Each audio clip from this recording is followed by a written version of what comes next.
ठाण्यामधील cluster पुनर्विकास योजनेतील आणखी एका प्रकल्पाचा मुख्यमंत्री एकनाथ शिंदेंच्या हस्ते शुभारंभ करण्यात आलेला आहे। यावेळी एकनाथ शिंदेंनी क्लस्टर पुनर्विकास योजनेसाठी केलेल्या संघर्षही बोलून दाखवला। फक्त घोषणाच नव्हे तर इमारतीही बांधल्या असा टोला त्यांनी विरोधकांना हाणलाय। तर सकाळी ठाण्यामध्ये केलेल्या डीप क्लीनवरून विरोधकांनी केलेल्या टीकेलाही शिंदेंनी यावेळी उत्तर दिलं। चीप लोकांना डीप क्लीन काय समजणार असा टोला शिंदेंनी आदित्य ठाकरेंना लगावलाय।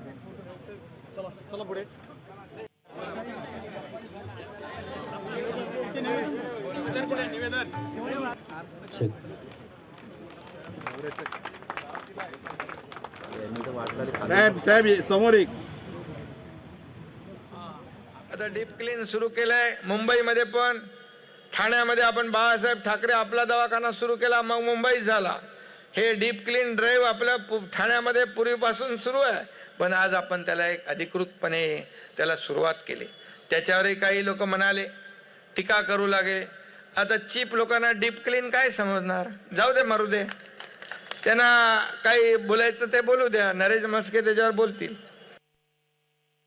विधानसभेमध्ये 5 ते 6 वेळा निलंबित झालो, रस्त्यावरची लढाई केली।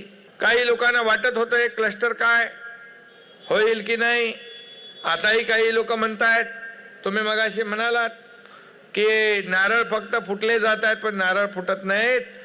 तर त्या ठिकाणी इमारतीचं काम प्रत्यक्षात सुरू झालेलं आहे की हे क्लस्टर जे आहे हे स्वप्नवत वाटणारं हे क्लस्टर आज त्याचं प्रत्यक्ष काम झालं। आज प्रत्यक्ष काम सुरू झालं। जवळपास 10,500 घरं या ठिकाणी होत आहेत। एबीपी माझा, उघडा डोळे बघा नीट।